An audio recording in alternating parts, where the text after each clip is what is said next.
Hi, Jimmy. Hi, Anne. How are you? I'm very well. How are you? Doing okay.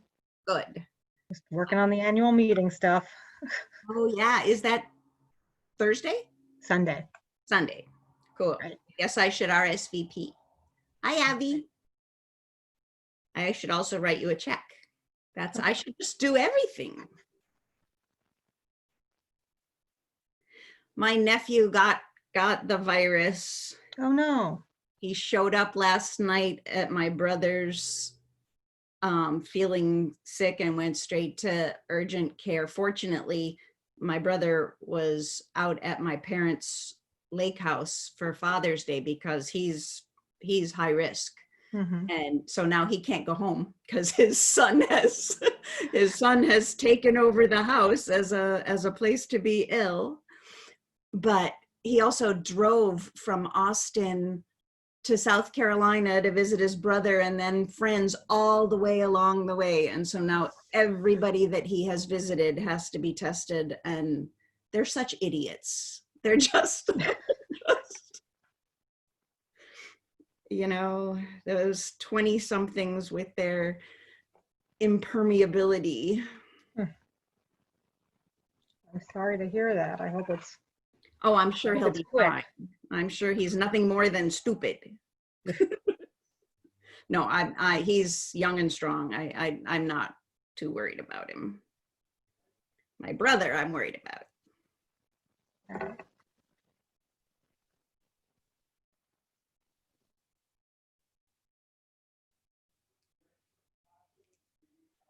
Hello.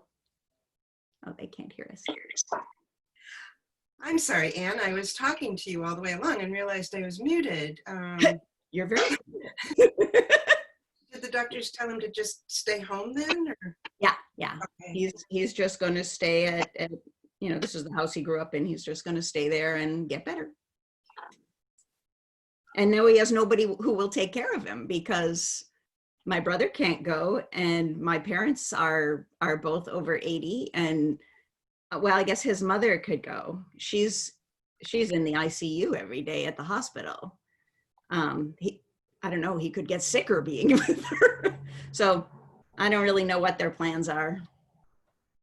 I'm waiting to hear if his brother down in Charleston has gotten tested and whether he's okay. Oh, that's heartbreaking. I'm sorry. Yeah. It is a drag. After the class today, can we have a phone call and set up a time when we can try a Zoom thing? Sure. Okay, great. And do what? We're gonna do an oral history interview for the museum. Oh, great. Nice. Yeah, my parents, my on my father's side are 4th generation Portland, and on my mother's, they're 5th generation Seattle and Vancouver. So we've got a lot to, because you were one of the founders of Panay, or well, we've got a lot to talk about. okay. To talk about it, it's going to take us several sessions. Ooh, that's great. I love that. Awesome. Can you put this up there? Hmm? Can you put this up there too? Howdy. Hey there. Hello. How we all doing? Is that on red? What? Is that on red? Is that on red? Hey. What does red mean? No, no. Yes. So just give people a minute to get in here. I know there's a couple folks waiting to get in, and then we'll start. Just one moment. Recording. What? Recording. I should have made our.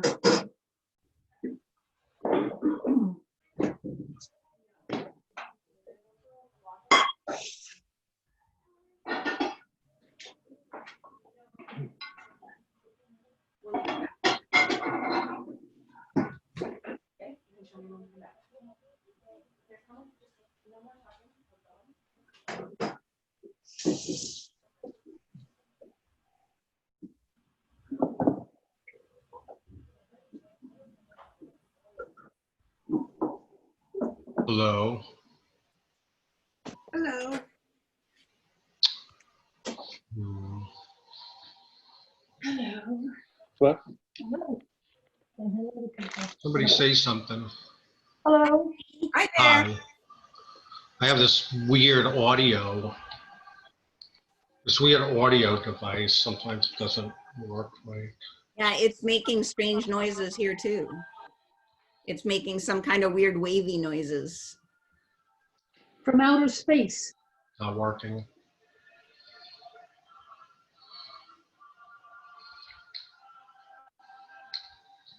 I was really hoping that Apple was going to announce its over-the-counter hearing aids today, but they didn't. Hmm. I'm waiting. It was amazing though what they did announce.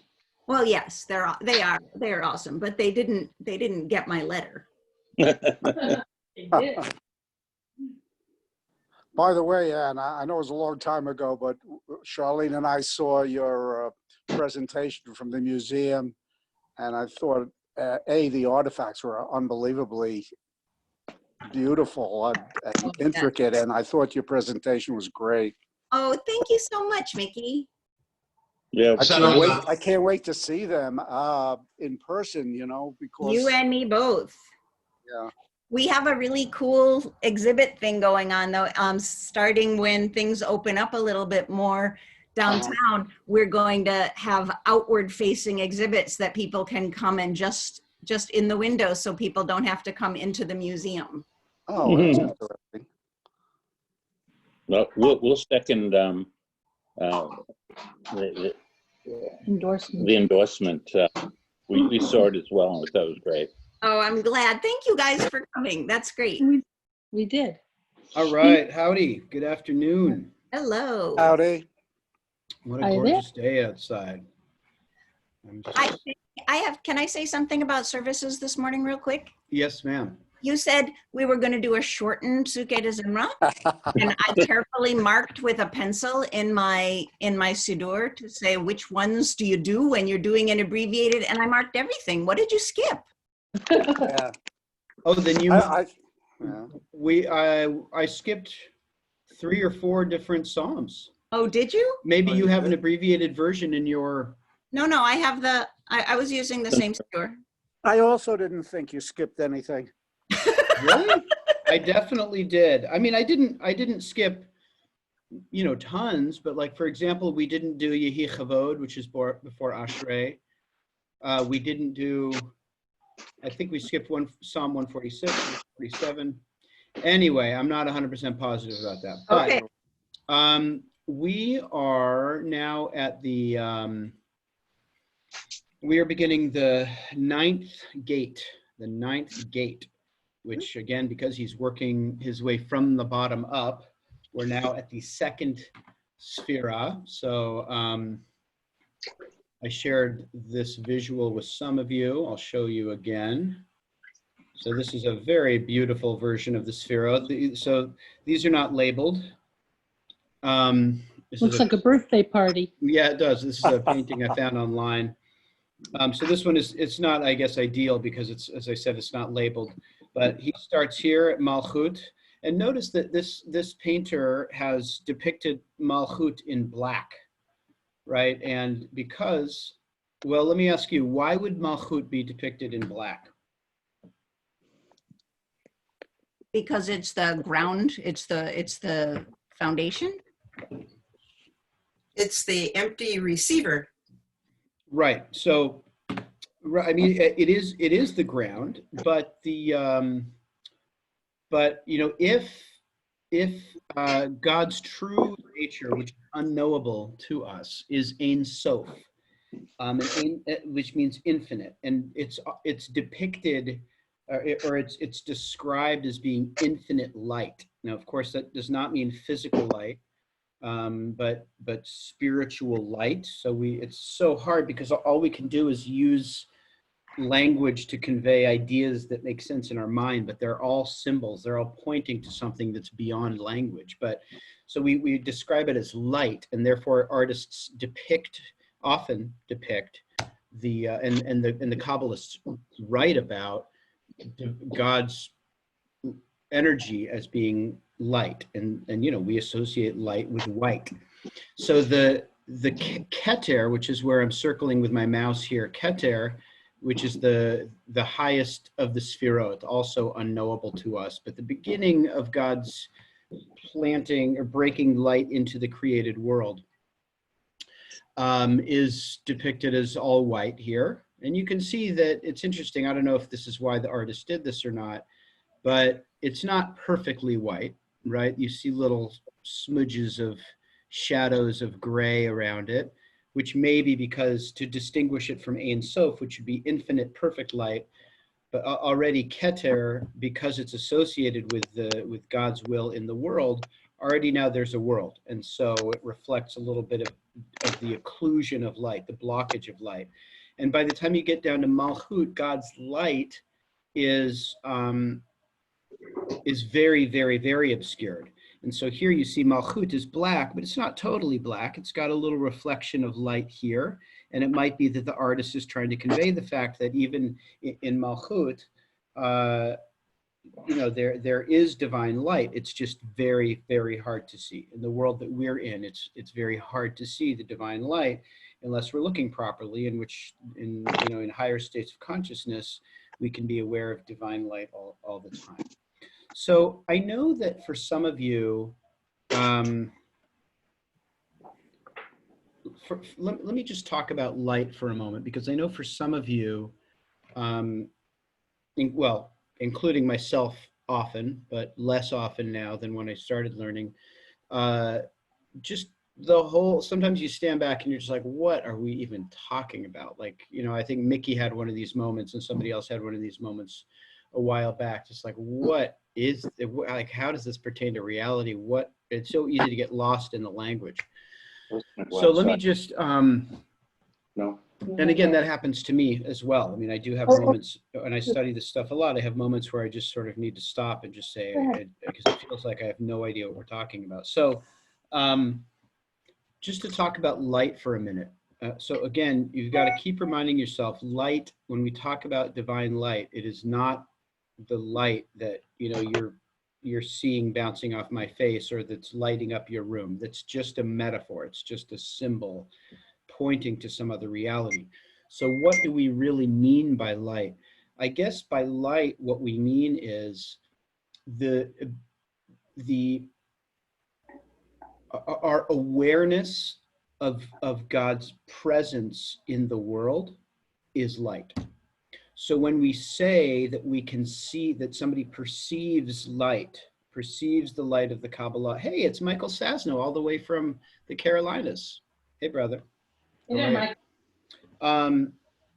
When we see that somebody perceives divine light, or our consciousness raises to the level that we can perceive divine light, What we're saying is that we've become aware of God's presence in the world in certain ways. Okay? So when we therefore say that Ein Sof, the infinite God before God created the universe, was just like filled with light, what we mean is it was just filled with divine presence and there was nothing else. And then what the Sphero are describing, what the Sphero are describing is that God reigned in that light in particular ways, that God reigned in the divine presence to make space, so to speak, for other things. So that means you and me in the created world, because when it was just the divine presence, there was just total unity, and therefore nothing else could exist, because in order to have existence, you have to have multiplicity. That means you and me and space and air and trees and boundaries and everything. So God concealed most of the divine light, but the light, that is, there's still divine presence in the world, but in ways that are much more diminished. So there's a lot of like empty nothingness, so to speak, but we can still see, that is, perceive the divine light, that is God's presence. And so the job of the Kabbalah, or I should say the task of the Kabbalist and the path of the Kabbalist, is elevating our consciousness so that we can see, that is, learn to perceive and be conscious of the divine presence in the world, and also the divine presence that is behind the created world, that's informing or flowing into the created world. So I hope that helps. So let me pause there. Obviously, we have not yet started to talk about the substance of our chapter, which is the 9th gate, but let me just pause there and see if there are any questions or comments on that. So I'm just wondering if that first utterance of "let there be light" could actually be like that statement of whatever else anything looks like, with all these things that are coming next, that presence, don't forget that presence will still be there, even if it's just a little bitty white in the black. Right. Absolutely. Beautiful. Yeah, that's right. And that's how the Kabbalists understand "let there be light." They understand it to be, it's exactly this. Let there be a universe in which there is divine presence. Right. And so God creates the world through the light. But backing up a little bit, I mean, what Chikatilia, hello. So what Chikatilia does not talk about, that the author of our book does not talk about, but the process is described in full in later Kabbalah, is the great Tzimtzum. So before God, and you guys, you have to stop me from going down this rabbit hole because we'll never come out of it. So I'm just want to say this briefly because it helps us. It helps us think about the process that preceded the creation. So the Ari, Yitzhak Luria, in the 16th century. Okay, so this book is from the 13th century. The one we're talking about is from the 13th century, and it's from a very different Kabbalah. But the Kabbalah of the 16th century, Yitzhak Luria, talks about the process that created the universe. So the divine, the Ein Sof, again, filled up just total unity. We literally, it's impossible for anyone, no matter how perfect of a Kabbalist, to conceive of Ein Sof. It's just beyond human consciousness. But there was just total unity. And by the way, it is necessarily beyond human consciousness because it precludes human consciousness, right? So anyway, the Ein Sof, in a way that's totally mysterious to us, contracted itself and created this empty vacuum. And it was, which we call the Chalul Panui, the empty space. And again, this is all metaphor. This is all metaphor. This is not a real physical thing. But it's the only way we can think about it. And it was within that empty space that the divine light radiated first Keter, this first Sfera, right? And even Keter is really beyond our understanding. And then Keter sort of obscured itself in increasingly obscured its light until the point that it became perceivable to human beings. And then the universe unfolds through the lower Sphero. And that, what I just said, is going to become relevant for our study today. The distinction between the upper 3 Sphirot, which are more elevated, and the lower Sphirot, which are more associated with the created world. Okay? So, Can you say the phrase for the empty space again? That's something I've never heard of before. Oh, the halal panui, like the void, basically. Now, I just did something that is like an academic, would sort of like do a face palm, because I was using Lurianic Kabbalah of the 16th century to help understand, and then to fold it into a conversation about Jikatilia's Kabbalah from 3 centuries earlier. And they're different systems. And very often people talk about the Kabbalah as though it's one thing, but there are many different Kabbalahs. But nonetheless, I mixed them up in order to sort of help us think about, because to me, it's helpful to understand the Sphirot by thinking about what was before the Sphirot. So that's why I did that, even though it's slightly intellectually irresponsible, and I just have to beg your pardon for that. Okay. So let us go, you and I, to the 9th gate. 1 second. I'm going to put you down here on my lower screen, and I'm going to put this up here on my upper screen. Okay, now where'd you go? 1 sec. Okay. Now,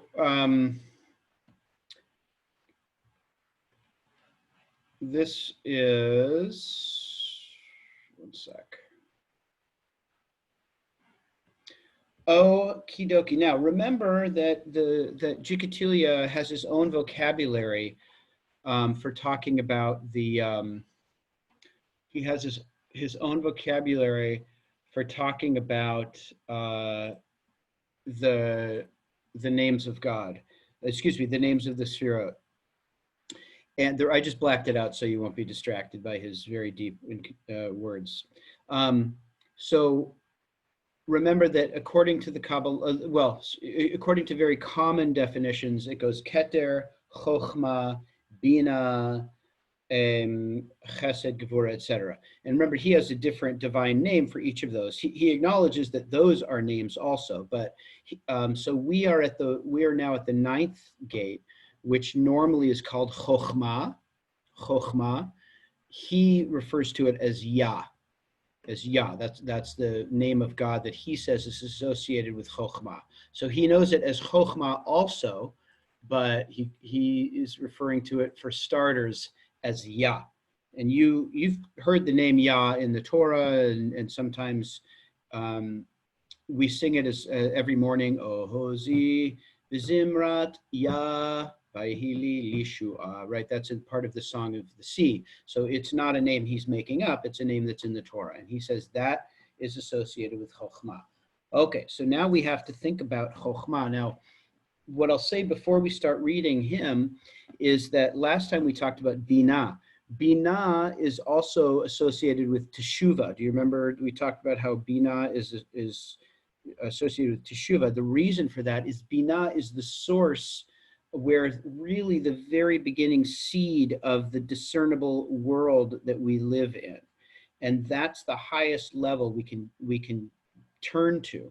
It's like however messed up we get down here below, however stained with ego-ness and being a jerk and being confused, like teshuvah finally is this never-ending source where it's breathing God's renewing energy and sustaining energy for the universe. The blueprint of the universe is constantly being sent back into the world, so it never goes off track. Hokhmah is like the plan of God before it becomes articulated. So it's almost like the concept of the world but we can't actually access it. When we access it, what we're really saying is we're accessing bina, where it begins to be discernible to us in some way that's even like beyond rationality. Okay, but so I hope to illuminate what I just said a little more as we go through his book. Okay, now let's do this. Somebody read this paragraph, and I will sort of stop you along the way so we can talk about it. This is the opening paragraph. Lenny, you want to read? Yeah, I was just unmuting myself. How funny. The ninth of the holy names is Yah, like Yah love, Yah love. Exactly. You must, I'm sorry, somebody else should read it. It's too small for Oh, me. sorry. Hold on. Let me make it a little bigger in any event. And I Okay, just see thanks. that I have my Now I own can see it. typo The- there. The ninth of the holy names is Yah. You must know that the great and blessed name Havaya is a singular name. Yeah, pause This is here. Pause here. Wait. So I didn't know exactly how to translate. The first two paragraphs are my translation. I didn't know how to translate singular. The word is, I think, miyuchad. It literally means singular. It can also be special. It could also, unique might have been a better one. But when it says Havaya, remember that's the way the Kabbalists pronounce the four-letter name of God, right? So that's Yud He Vav He, and they just rearrange the letters so that they can say it, because we can't really pronounce Yud He Vav He. That's one of the reasons that they write it out as Havaya. Okay, keep going. This is because it unifies all 10 Sphero as one. We have already explained that the first two Sphero are included in the letter.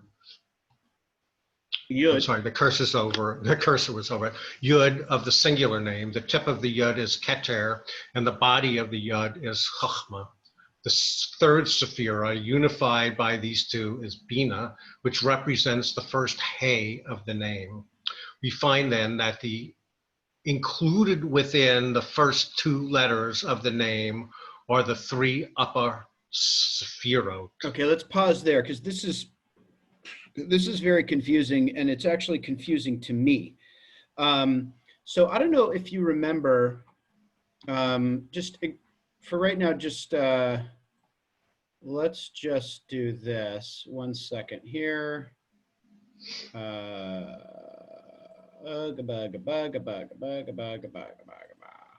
Okay. Okay, for right now, ignore all these numbers down here, okay? I'm just using this to, because I want to show you what he is talking about. And then I'll tell you why it's confusing. Okay, so here's the letter Yud. Now, normally what we say, and remember, all we're talking about here, all we're doing here is we're giving ourselves, he's giving us different metaphors, different symbols, different frameworks for thinking about the divine reality, right? There's not some huge letter Yud up in the heavens that he's talking about. Okay, this is merely another framework for talking about God's presence in the world. Okay, so one of the ways that the Kabbalists talk about the 10 Sphirot is that they say that this four-letter name of God, the reason that this name is so important, and it's in all of our prayers, is because, according to the Kabbalists, it expresses the entire created world, okay, from top to bottom. Okay, so once they've said that it expresses the entire created world and God's presence in it, so now they're going to break that down by associating different letters with different Sphirot. Okay, so he says the Kabbalists say, and he's alluding to this here, that the very tip of the Yud, right, the very, very tip that reaches up represents the Sphera of Keter, okay? And it's like, it's not a full letter, it's just like a gesture, because Keter is unknowable. It's like you can't, an idea that's unknowable doesn't even take the form of a letter or a word, right? It's just a hint at something up above. And so the tip of the Yud like points up above. And so the Kabbalists say that that is Keter. That's the beginning of God's will unfolding into the world. The body of the Yud, and here's where it gets a little confusing because he's saying something slightly different. Usually the Kabbalists say that the body of the Yud, everything below the tip, is associated with Hokhmah, which is what we're going to be exploring today. Hokhmah is the body of the Yud associated with it. And then usually the Kabbalists then say that the letter He is the Sfera of bina. Okay, so now between these two letters, you've got three Sferot. Keter at the tip, the body of the Yud, Hokhmah. The letter He is associated with bina. The letter Vav is then the 6 lower Sferot, which works out nicely because the letter Vav, its gematria is 6. Its numerical value is 6. So Vav is associated with Tiferet and all of the Sferot around Tiferet, which is Chesed, Gevura, up above it, Netzach, and Hod on its right and its left below it, and then Yesod underneath it, and Tiferet itself. And then the letter He, the last letter He, is associated with Malchut. So that's usually, so between these 4 letters, according to the Kabbalists, you get all 10 Sferot, okay? And again, it's just a different way of thinking about the Sferot and thinking about God's presence in the world. And now what's different is that he is saying, if we go back up to the top, he says,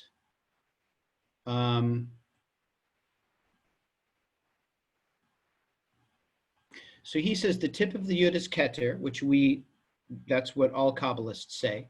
The body of Yud is Hokhmah. That's what all Kabbalists say. And then he says the third Sfera is unified by these two. So, and therefore, and it represents the first He of the name.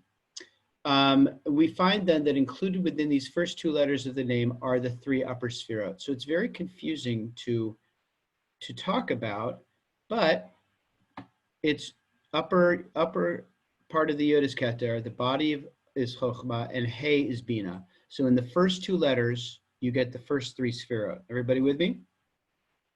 Okay, good. So in other I would words, I would like to think of this. It helps me as sort of like overlaying the 4-letter name onto the typical tree. And actually, I'd like, I don't know if you can send us afterwards this description, because I want to actually draw it out for myself.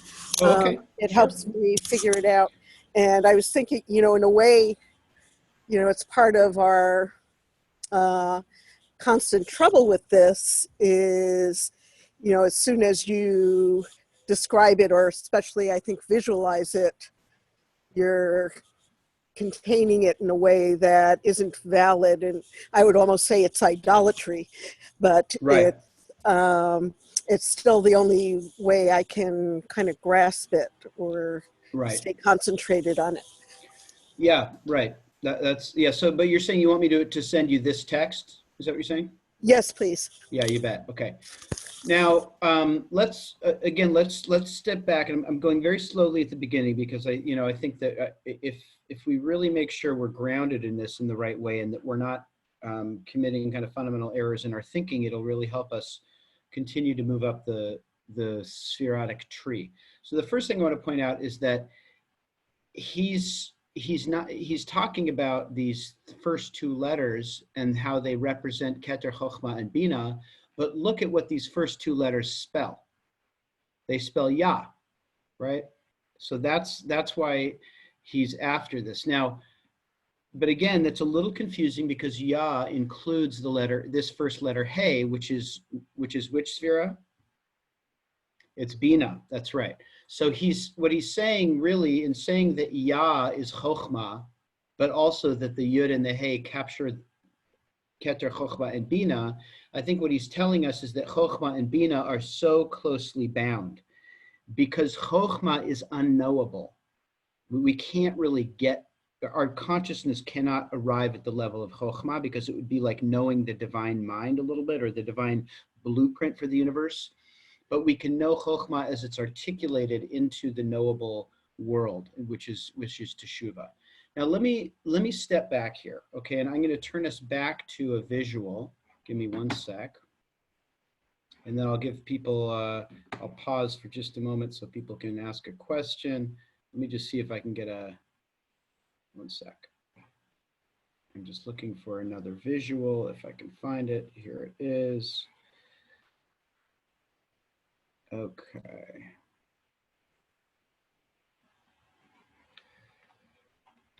Okay, one sec. Let me get you back, and then. Okay. So you're looking at a different spherotic tree now, yeah? Yeah. Okay. So that's Yes. really bad. Dad jokes in Kabbalists. That's pretty bad. Okay. So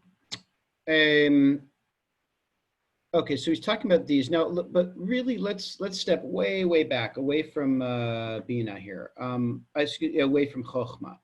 So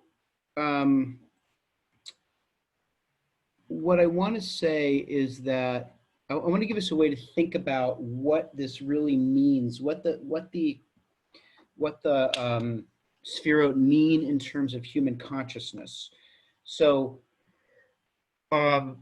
if we look at it from our end of the telescope, from our desire to perceive the Sphero, that is to perceive the divine light. Okay, so I'm not going to speak with great precision here because I want to speak in a kind of general way about a way to think about what we're really after here. So if we're in the consciousness of Malchut, which is way down here at the bottom, why am I, hold on a second. One sec, I'm trying to get rid of all these. Well, I can't make that go down, but whatever. Okay, so if we're down here in the sphere of Malchut, so what is it to have Malchut consciousness? Give me a couple minutes to talk about this. Malchut consciousness means we look around us and we're not just in our own heads. We're not just in our own egos. We're not just thinking about our narrow concerns, our ego and our bodily needs. We're aware because we look out at the physical universe around us. We're aware that there's something else, right? That's kind of Malchut consciousness. And let's sort of leave it at that. Okay, so now we've gone from like ego consciousness that's cut off from the divine to beginning the first steps. My God, I've got this torrent of emails coming in that's making it very hard for me to even see my screen. So that's Malchut consciousness. Now let's say we begin to wonder, man, I mean, there's something out there, like obviously I didn't create the trees and the sky and I didn't create other people, and life seems to have some kind of animating energy. What is it that makes everything go? And we begin to inquire about what is it that is behind the world? And we might use the metaphor of what's delivering all of this energy into the world. And we begin to inquire about that and to meditate on the fact that maybe the world that we see around us is maybe not all that there is. Now we might say that our consciousness is ascending the spherotic tree, okay? So now let's say, like, I don't know, we're in Yesod, because Yesod is so much about channeling the divine energy into the world. And if we're in the physical world, and if we're inquiring, what is it that's animating the world? And we begin to meditate that the world is more, that the universe is more than just what I can see and touch and feel. So yes, this tree is incredible. It's made by something that's not me. But now I want to figure out what is it that's animating the tree and me and the sky and the birds and the water and everything. Now, even though we don't have answers, we're ascending that tree. And so now we're in the consciousness maybe of Yesod. So now let's say that we're ascending maybe the Sfera of Tiferet, if our consciousness goes even beyond that inquiry to sensing that there's something else breathing life into the world. Now let's say we want to be at the Sphera of Tiferet. Maybe the Sphera of Tiferet is like a real consciousness that there are all of these different divine forces at work in the world that's making everything work, making everything function. And we're aware that, like, on the one hand, there is this constant source of life breathing, that's animating the world, that trees grow and babies grow, but also we're aware that, oh, wow, you know what, there's also the force, there's also that things are finite, that in order for there to be life, there must also be death, right? So we're aware that in order for a thing to live, it means it also has to die. And we realize somehow, wow, even death is part of this great harmony of the world. That awareness is, we're now at a higher level of consciousness. Now we're at Tiferet, because we're just aware that in order for the world to be sustained, there have to be all of these different divine forces working together, right? But we're still kind of down in the realm of the created world. We're still kind of thinking about all of the different forces that make the universe stand. This is a very, very, very high level of consciousness, right? What we've been saying is, and I'm not talking about all the different spheroids because I don't want to spend all of our time doing that. And then we get to this highest level of consciousness, which is really beyond rationality. I'm talking in language, and I'm using rationality to explain it. But let's say we really tap into, we really have this kind of non-rational awareness of the source of all life. Like we're standing right in front of the river that's breathing life. We're just right in its presence. We're not even thinking about ourselves. We're just aware that we're standing in the presence of life that's being breathed into the universe. We're standing right in the middle of the stream and we're moving with the stream. That's like a level of, that's at the level of bina. And that's at the highest level we can really, really get to, when there's like we almost disappear like from our own consciousness, and we're just completely in God's presence as God is present. And we're not even thinking rationally, we're just sitting in the divine light with total presence. That's really as high as consciousness can go, and that's at the level of Teshuvah. We are now talking about this. We're talking about Hokhmah now, which is beyond our capacity to reach. So everything we talk about is sort of now through wisdom that's been handed down. Okay, so let me pause there, and I hope that gave you a way to think about what the heck do we mean when we talk about the Sphero, right? We're talking about getting to more and more the fundamental building blocks of reality, and realizing that what we see and touch and feel around us is not the fundamentals, it's like the end product. And as we ascend the spherotic tree, we're getting to like the building blocks of reality. So if that's not clear, that's good. It means you're listening closely. Yes, Lenny. I just have a question. Can you just show that image of the tree again? I just lost up on the under what we have Hokhmah and bina, right? Hokhmah, bina. But you used a different word for bina 1 second ago. Well, I said that we associate bina with teshuvah. Oh, with teshuvah. Okay. With teshuvah meaning repentance, right? Because Jigatilia tells that in the last chapter of the book that we read last week. He says that bina is teshuvah. I see. Right, and again, teshuvah, it's not just a name; that's a thing, right? We do teshuvah, and when we do teshuvah, we're reaching for something that comes from outside of ourselves to renew ourselves, right? And that capacity to draw on that energy that's like erasing ego mistakes and allowing us to like draw from the fresh renewing sources of divinity is teshuvah. That's what it means to do teshuvah. Thank you. Okay. All right, so I hope that's another tool for us to use. But now I'm going to turn to, let's go back to the text, and we're going to continue to delve. Whoops, you see the text in front of you now? I can never, whoops, far out. Yes, good. Okay, Lenny, yes. you want to keep reading? We were right there.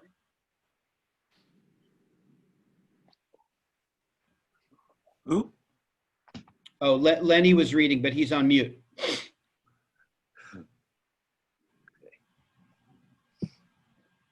Still on mute. Where did we leave off? Lenny. 4. It's going. The The letter Vav of the name includes 6 Sphero, 3 from the middle of the letter Vav and above. And these are Gedula, Gevura, and Tiferet. Which are just, sorry, and Gedula is just another name for Chesed. Gedula, Gevura, and Tiferet, okay? They don't make it easy, right? No. And 3 from the middle of the Vav and below. And these are Netzach, Hod, and Yesod. The last Sephira of the name, which is the 10th, is the last letter of the name, and this is the letter Hey. Okay, so that's just repeating what I just walked you through when I was showing you the highlighted letters of the 4-letter name of God. Okay, somebody else want to pick up here? And Now Paul, we you want to read, or anybody? Now we must teach you why the first 2 letters of the name form a name in themselves, while the last 2 letters are not a name in themselves. So hold on, let's pause here. So what he doesn't mean anything too crazy here, just to say that Yah is a name of God. Yud He is a name of God. Vav He is not a name of God. No one has ever called God Va. Okay, so he's saying, why is that the case? Is that an accident or does that mean something? Spoiler alert, it means something. Okay, keep going. You already know what we explained regarding the 2 He's of the name. Excuse me a minute. The first He is bina, within which the lower Sephiroth are contained. So pause there for a second. What does it mean to say that the lower Sphero are contained in bina? Why is that? What does he mean by that? I think it means that everything flows through Bina into the lower Sephiro. Right, exactly. Right. The whole divine plan for the universe is contained within Hokhmah, but Hokhmah is nothing without the ability to express it, articulate it. Bina then articulates the plan of the universe and therefore the lower Sphero. Okay, keep going. The last He is Malkut, which is united with the 9 upper Sephiroth through Yesod. Main point is that the essence of all the Sephiroth are the 3 upper Sephiroth from which the lower 7 flow out abundantly. If, heaven forbid, the drawing down of the 3 were to cease, the temple would be destroyed and the palaces burned and the children exiled among the nations. Therefore, the first half of the name, Yah, can be pronounced by itself, while the second half, Vav He, cannot be pronounced by itself. Okay, I'm going to give you all a moment to, I see Lenny, and probably not only Lenny, shaking his head, because this stuff is so hard, but just, I promise, well, I can't promise, I'm going to do my very best. I can promise I will do my best to make sense of this. So take a moment to read that over again, and then we'll walk through it together, okay? The part that I really struggle with is that if all of a sudden there was like a disruption to the divine plan, it's not like the universe would fall apart. It would just be like the Jews wouldn't be Jews anymore. You know, I mean, that's what it's saying. We'd be like scattered as a nation. There wouldn't be like the entire like makeup of the world of the created universe would be destroyed or. Correct. Well, right. So let's talk. That's such a great comment. I want to really explore that because that's in some ways the whole ball game. But let's just take 30 seconds of quiet so people can read this over again, and then we'll talk about it.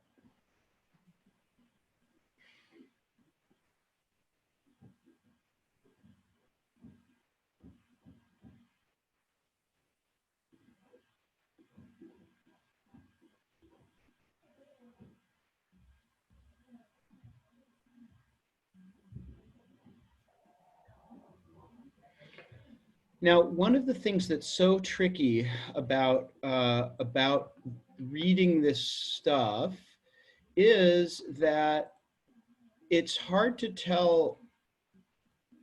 It's confusing because the literal in Kabbalah, very often the literal and the symbolic get completely woven together. Man, I just wish these I don't even know how to stop my email alerts. I'm just getting, like every 5 seconds, I'm getting another email from, anyway, sorry guys. Woo. stressing me out. Okay, so the literal and the symbolic get like so woven together that it's just hard to see what we're talking about. But remember, when he says the temple, okay, and I'm not going to talk about, I'm not going to venture to guess what Chikatilia thought about the literal. So I'm just going to talk about how to read this symbolically. When he says the temple would be destroyed, one of the names for Malchut is the temple. One of the ways for referring to God's presence in the perceivable physical world is the Beit HaMikdash. So when he says the temple would be destroyed, what he means is the world down here would be cut off from its awareness of the divine. And therefore the children would be exiled. And so again, just looking at it symbolically, we're exiled from the temple. We are exiled from a consciousness, an awareness of the spiritual source of everything. So it is in the human realm, that the temple can be destroyed or not destroyed. It's in the human realm that we can lose sight of or remain aware of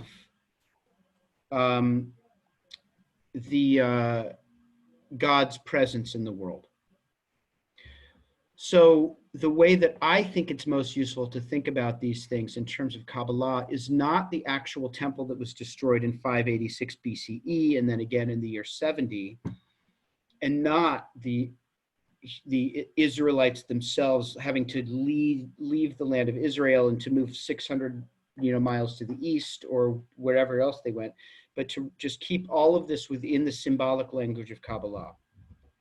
And he's saying that if we lose consciousness of God and we break off from the upper Sphirot, and we just kind of get lost in our own world and we're no longer aware of God, then we're going to be in spiritual exile, and we're going to be living lives that are miserable lives because we're going to be trapped in ego and animosity and losing sight of larger meaning, and our lives are going to be meaningless.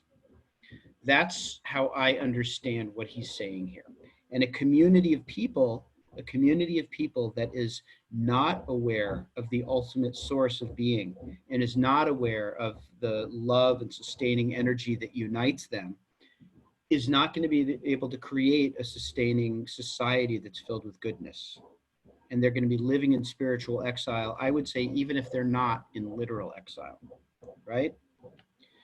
So then what is he saying? He's saying when he says that this is not a name, that these two letters, Vav He, are not a name, he's saying like that's not legitimate.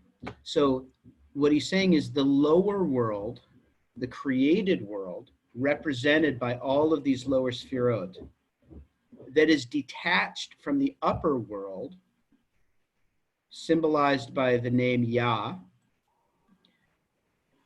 is not sustainable. It's not a name, right? When you say it's not a name, he's saying it's Vav He has no meaning.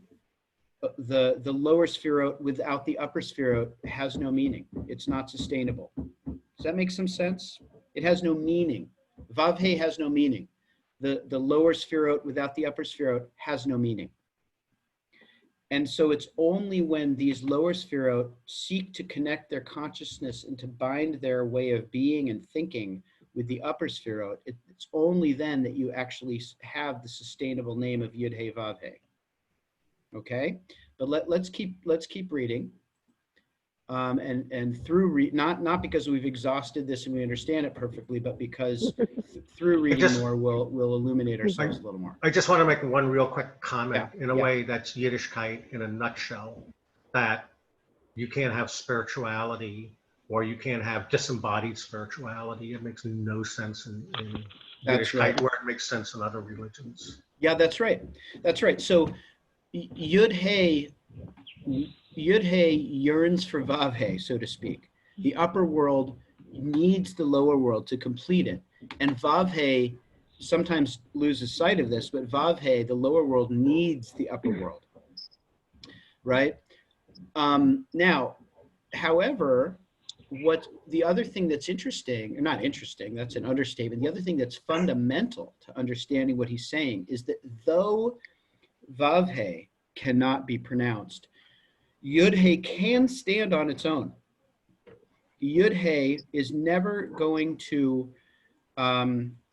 like the lower world can become broken by breaking itself off from the divine and forgetting where it comes from.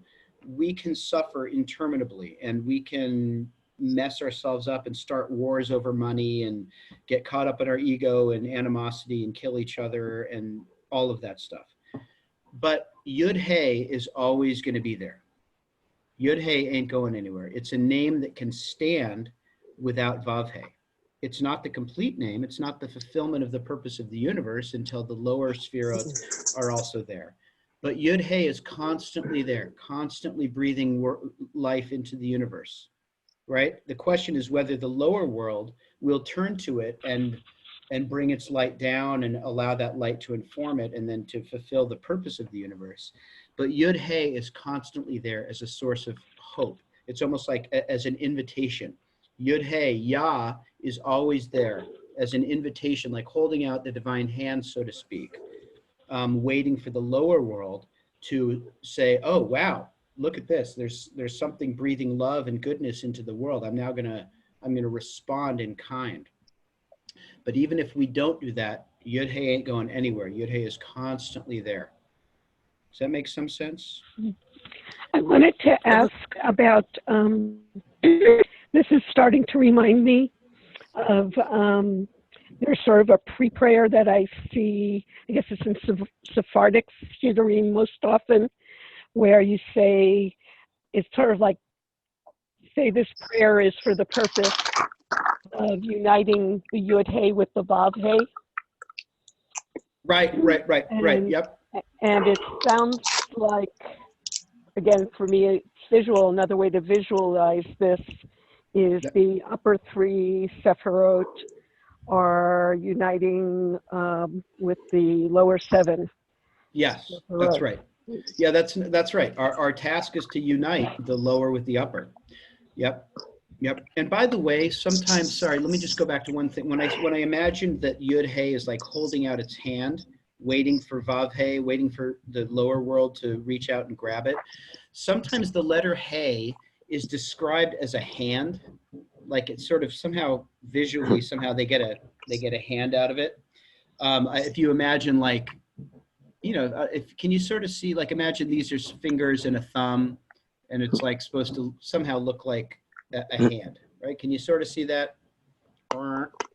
Okay, so the Kabbalists really do use that vision to hold it out, but and then they also use that image, not that vision, and they use the image of a hand down here, which represents Malchut. Remember, the lower Hey represents Malchut, to sort of as a physical embodiment as of the lower and the upper trying to reach and grasp for each other, as a physical image of it. Okay, I don't want to read that too much into that, because there are not accompanying images for all the body parts, although Vav is sometimes visualized as an arm, right? The letter Vav is the long arm. Don't take it too far, because it doesn't work totally, but an upper hand and arm reaching out for the lower hand. Okay. Why would that read as Adonai with the Vav? Why would we pronounce it Adonai with the Daled when we read that? Oh, that is a very... Is this why we're ignoring the Vav? No. Well, first of all, because this name is not pronounceable. We know from tradition that we don't try to pronounce this. But in addition, that's actually a very deep question, which we have talked about before in this class. So I don't want to give too much time to it. But I will say this. That Adonai is the name of God that we associate with the created world, and with the and also with the attribute of delineation and judgment. So when we read this, but we say Adonai, what we're doing is we're reading the name of mercy, but we are saying the name of creation and judgment, reminding ourselves that all of the different forces are one. So, but that's, it's actually a much long, it's a fantastic question, but a much longer conversation. But this is by convention always pronounced Adonai. Okay. Even though that's not how it would sound if you're really trying to pronounce it. Right. Okay, so now I said that Yud Hey is always there. You cannot break, no matter how screwed up we get down here in the world below. And we, we've given a couple millennia of opportunities. We've been able to, many millions of years to do some damage. We've done a fair amount of damage. We can never damage the source of life, right? The Yud Hey. So how is it that the world can sustain itself even though humanity has totally lost conscious at various times of God and of goodness? So now he's going to do this awesome gematria trick to just, I don't know, to demonstrate in what ways does Yud Hey actually contain the whole universe, even when the lower Sphero are not paying attention. Okay, so the first thing to know is that the 4-letter name of God in gematria equals 26. Okay, so some of you are familiar with gematria, but there's a uniform, consistent system. Yud is the 10th letter of the alphabet. Hey is the 5th letter of the alphabet. Vav is the 6th. So if you add these together, the 4-letter name of God has the numerical value of 26. Okay. Now here you gotta, everybody have their grain of salt ready. Make sure you've got a grain of salt ready because no one's allowed to roll their eyes because this is actually awesome, even though initially you're gonna be saying like, give me a break. Okay, look over here for a sec. The letter Yud, when you spell out the letter Yud, when you spell Yud, it's Yud Vav Daled, right? That's if you had to spell out how to say the letter Yud, it would be Yud. Okay, and Yud is 10, Vav is 6, and Dalet is 4. Okay, so that's 20. You with me so far? The letter Hey, if you were spelling it, it would be Hey Aleph. That's how you would spell Hey. That's 5 plus 1, right? Because Hey is 5. Aleph is 1. So Yud Vav Daled plus Hey Aleph equals 26.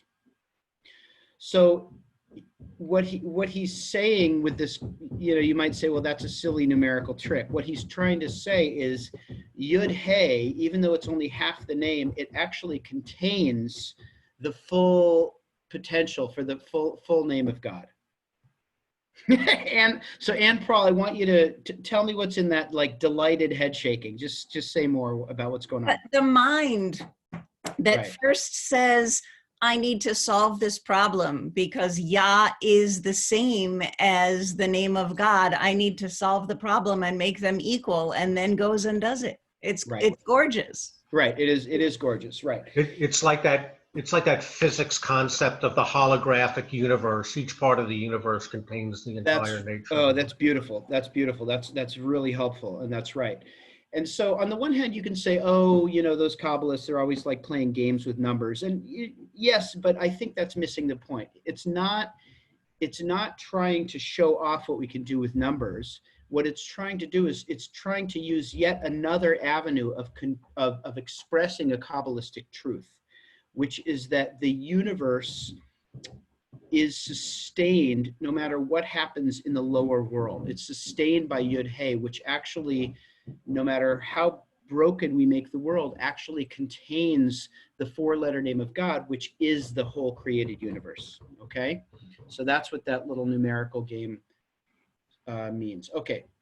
I missed my calling. I needed to be a Kabbalist. It's not too late. It is not too late. Okay. Now, let me think about this next part because this is going to take a lot of time and we don't have a lot of time. So what we're going to do is we're going to start working on something, and then next time we meet, we're going to circle back to this text, and we're going to go through it in greater detail, okay? Because we've got about 15 more minutes, and we're going to need more than that to understand all of this. Okay, so now this is from like the next section of this chapter.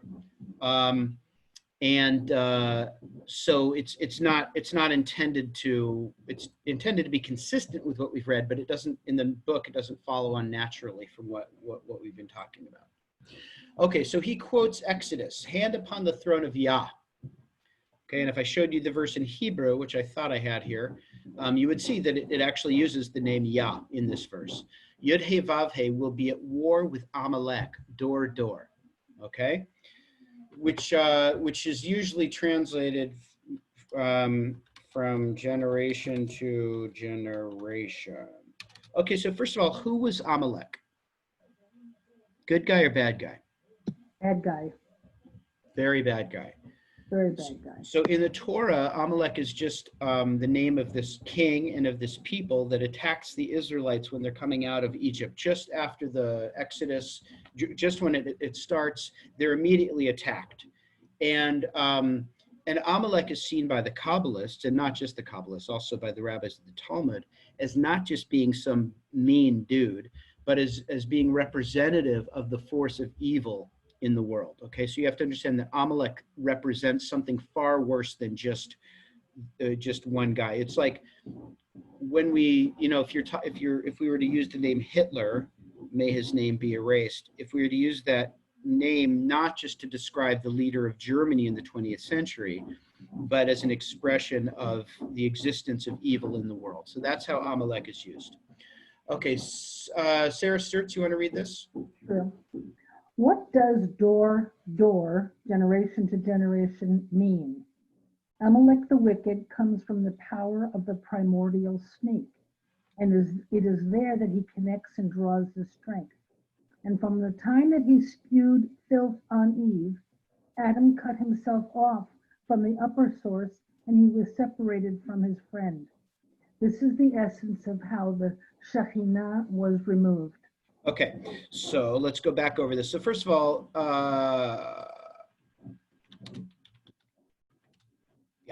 the snake, not Adam.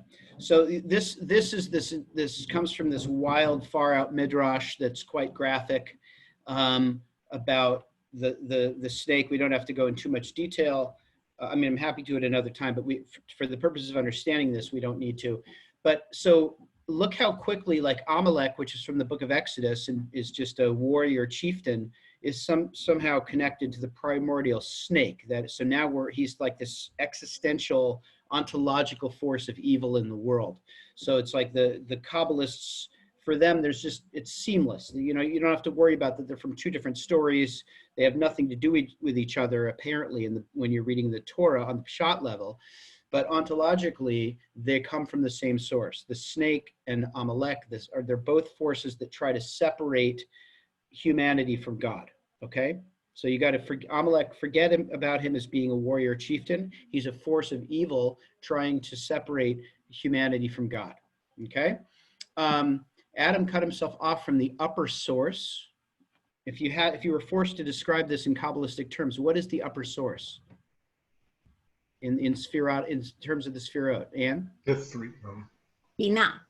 Right. Yeah, I think that's probably how he's using it. The upper source meaning the upper three, or bina, not clear. But since he's talking about Yah, and he said that Yah represents the upper three, probably the upper three. Okay. So Amalek is wanting to separate the lower world from the upper source, the upper three, and he was separated from his friend. I think the word he uses here is chaver. And what's interesting about the word chaver is chaver has this valence in Hebrew of like connection. And so friend is kind of a dumb translation. This part's not my translation. And it's not dumb. It's incredible. Sorry. It's so hard to translate, but it does mean friend. And the translator's trying to convey intimacy, but I would have said from his connection. This is the essence of how the Shekhinah was removed. Now, Shekhinah is one of the other names for Malchut, and it refers to God's presence on kind of on the level that we can most easily grasp, when we really have a sense that God is present in the world. Okay, keep going. You're doing great. Okay. Oh, I just want, Oh, that is such a beautiful sort of retelling of the Gan Eden story. It's so different right. from kind of the sort of traditional way of, you know, sort of Eve screwed it up for all of us, Right. you know, and it's somehow, you know, Adam made the mistake, and look at the loneliness that comes from that. That's It's right. gorgeous. Beautiful. That's beautiful. Yeah, very nicely said. Okay, keep going. Okay. Even Even though though Israel stood at Mount Sinai. Oh, wait, hold on, Cheryl. Hold on, Cheryl. Sarah's reading. Oh, I'm sorry. Even though Israel stood at Mount Sinai and the stain of her filth was removed, the blemish of the moon was never removed from the world. Okay, okay, so the stain of her filth, obviously he's connecting that with this primordial stain, this being cut off from God, right? So the disunification, the disunity that happened when we became cut off from God is what he's referring to as the stain. And we stood at Mount Sinai. We stood at Mount Sinai together, and at that moment we were like so connected with God that there was a moment when we were pure. However, the blemish of the moon, and we don't yet understand this phrase, so don't be alarmed if you have no idea what's going on. The blemish of the moon was never quite removed from the world. Okay, so that is, we didn't achieve total perfection because the moon was blemished. So what the hell does that mean? Pardon my French. Yes, Anne Prahl. Is the stain of her filth is the stain of Israel's filth? Yes, great question. Yes. Yep. So the blemish of the moon. So I think way back in Malchut, at the very, very beginning of this class, we did talk about this. Malchut is yet another symbol for Malchut, that is for the divine in the physical world, is the moon. Now, that may seem totally arbitrary, but remember, we began the class by talking about the way that the Kabbalists use light as an image. So the moon does not generate any light. I'm not talking Kabbalistically, I'm talking physically. The moon is not the source of light, right? The moon reflects the light of the sun, right? Now, even though little kids don't understand this because they look up and they see the moon and to them it's just like a dimmer version of the sun, we know that it is qualitatively different than the sun.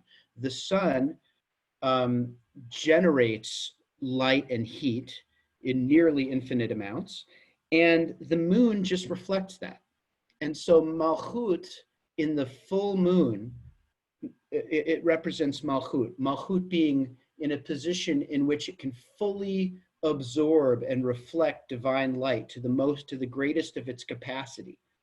All right, and the symbol works nicely Kabbalistically because even when you see a gorgeous, stunning, bright full moon, you still know that it's just like capturing the slightest bit of the sun's energy. Because looking at a full moon, we can do that with the naked eye. If you try to look at the sun with the naked eye, you'll go blind. So in the same way, Malchut captures as much of the divine energy as it can, but it's still nothing near the Ein Sof, or nothing near the full light of Keter.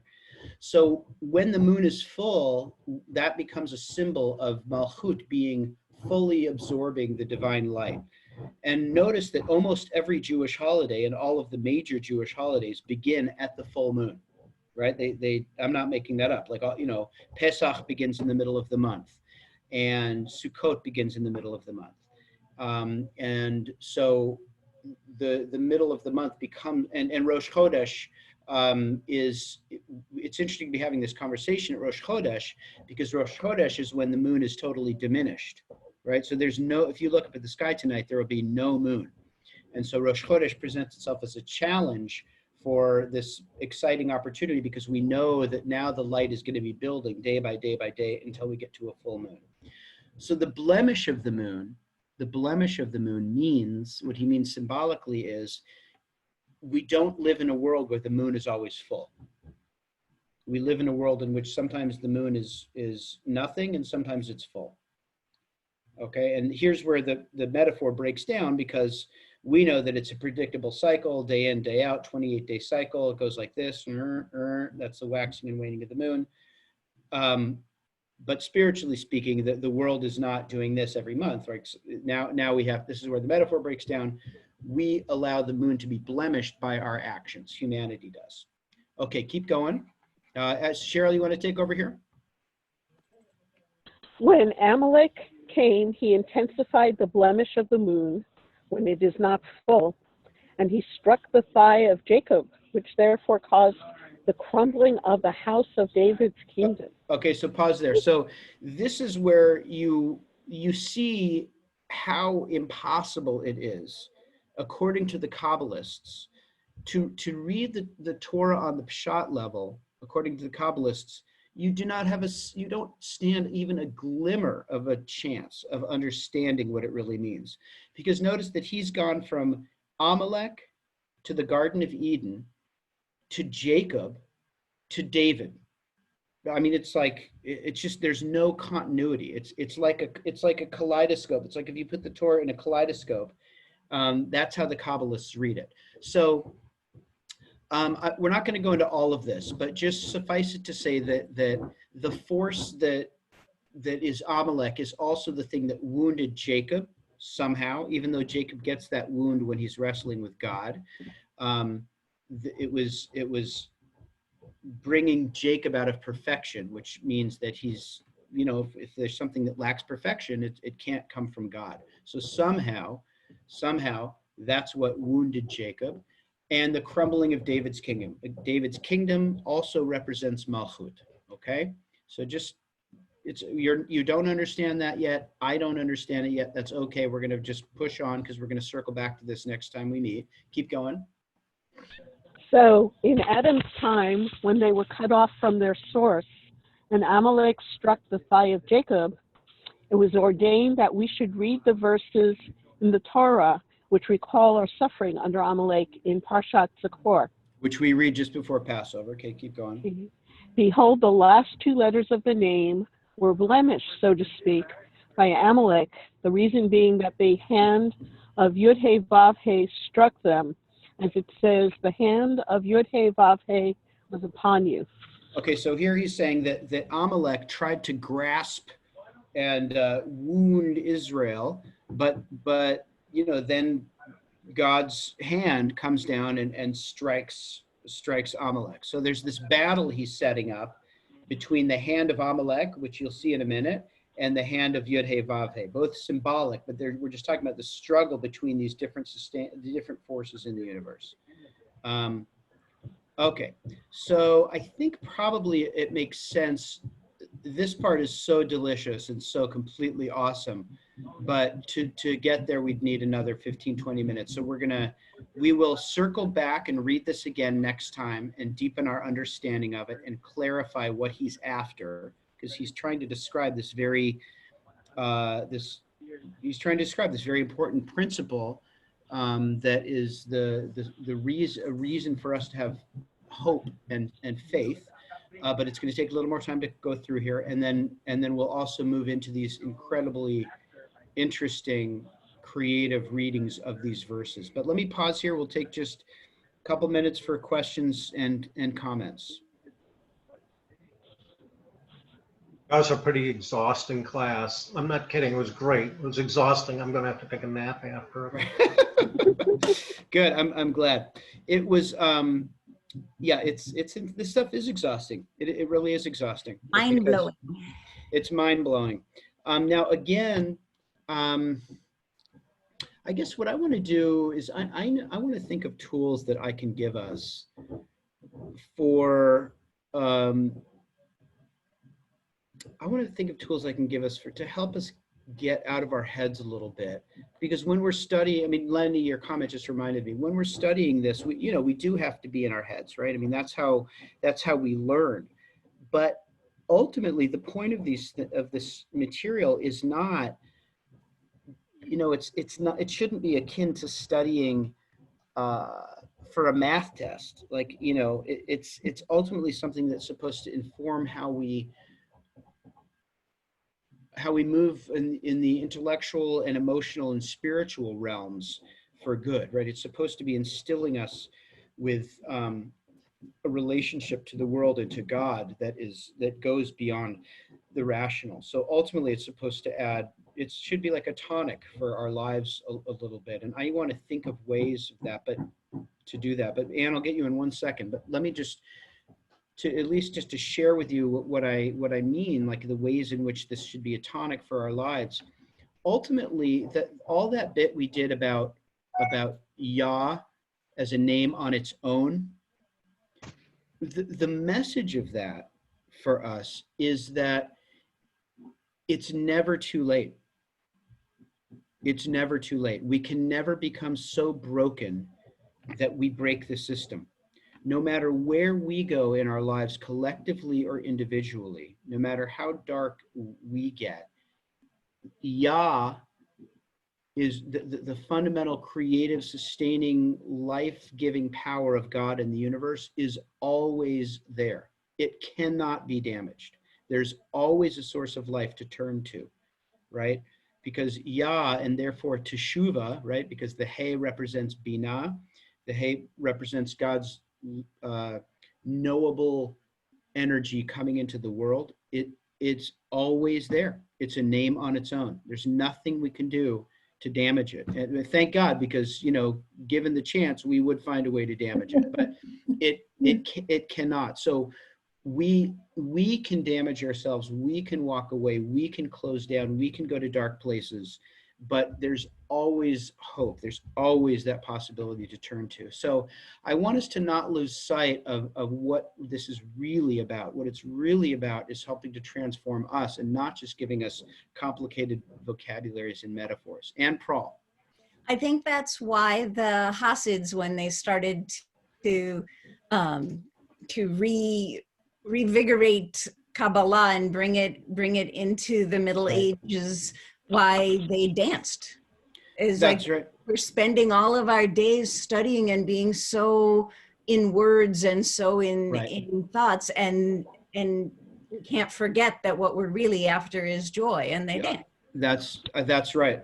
Exactly right. I think the Hasidic move was sort of like, if all of this is true, or since all of it is true, if we really understand it, we understand that simply there's a hell of a lot of reason to be happy and joyous, because there's just, life is filled with possibilities for goodness everywhere, because that's how God built the world. And we will talk about that next time. Why is it that ultimately Amalek doesn't really stand a chance? And we'll talk about that next time. And the reason is because Amalek is an outgrowth. Amalek comes second. God is the fundamental of everything. Amalek came after that, and therefore ultimately Amalek in the world does not stand a chance. But we'll get into that next time. Sarah Stewart, you got something? If we're wrapping it up, are we? I just wanted to introduce everybody to Robert and my son Jonathan down there in the left-hand corner. Hey, it's Jonathan Sturts. Hey, how are you? So glad you're with us. Jonathan has an abiding interest in Kabbalah, and oh man, I knew that, but you and I have never talked about it. Jonathan, you're here in Portland, yes? No. Where's the Sturts?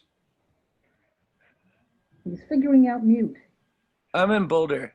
Oh, okay. You're part of Boulder Sturts. So what's the name? Thanks for having me. Oh yeah, I was on mute when I said that. I've met a lot of you all at Shull. And yeah, that's right. Bagel shop. But yeah, I'm in Boulder still. Where in Boulder do you live? I'm on near Willville, 30th and Baseline. Just kind of when you pull into town. Right. I think you told me that before. Yeah, we lived not far from there at all. Nice. So it would be a useful tool just to have Jonathan just there, because he's coming from Boulder, which is where there's so much Kabbalah that if he's just there, the radiant light off of his face will illuminate us. Look, Do you see what Yeah. he's on the Flatiron? Oh yeah, look. Oh, gorgeous. That's beautiful. Jonathan, I'm so delighted that you've joined us. We love your mama and your daddy, as I'm sure you know. So we're thrilled to have you.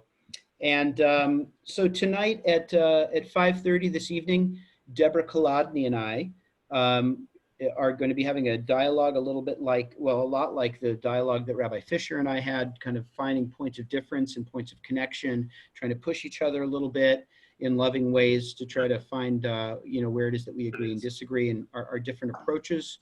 She is awesome. She is a Jewish renewal rabbi, and she's a heavy hitter. Super knowledgeable and interesting thinker, and big time social activist. And so she and I will be doing that at 5:30, and I hope that you can join us for that. And I hope everybody has a beautiful day. Tashikar, thank you. Bye guys, take care. Yeshiko.